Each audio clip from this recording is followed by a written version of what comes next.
তো আসসালামু আলাইকুম প্রিয় দর্শক। তো আমি গাছের ভিতর থেকে যে সরতাক বাইর হয়, সরতাক কিভাবে খায় আর আমি এখন সরতাকটা ভাঙবো, আপনারা দেখুন। এই যে সরতাক গাছের, এটা কিভাবে ধুয়ে নিয়ে তৈরি করে ভাজি করে খায়, এটা আমি আপনাদেরকে দেখাবো। অনেক শক্তিশালী জিনিস। ওকে, তো আমি এটা পানি দিয়ে ধুয়ে নিচ্ছি ভালো করে।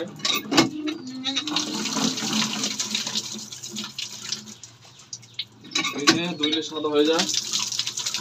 এদিকটা এদিকে একরকম, এদিকে আরেক রকম। সরতাক ভালো করে দেখে না। তো প্রিয় দর্শক, আমরা সবসময় দেখে আসছি মানুষে বলে সরতাক নাকি খায়, তো আমি কোনো সময় দেখি না। আজকে আমার বাড়িতে এটা আমি কাটবো, দেখবো এটার ভিতরে কি।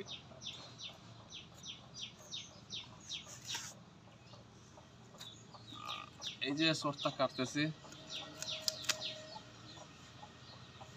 এগুলা চাইনারা আমার সাথে, এই যে এটার মধ্যে অনেক সুন্দর জিনিস, এগুলা খায় আমার সাথে। আমি ইন্ডিয়াতে থাকছি, আমার বন্ধু ইন্ডিয়ান দেববর্মা এগুলো খায়।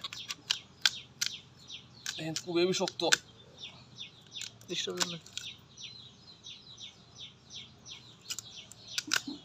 তো এগুলো ভিজাইলে অনেকটা ফুলে দেবো, ঠিক আছে। আজকের মতো বিদায়।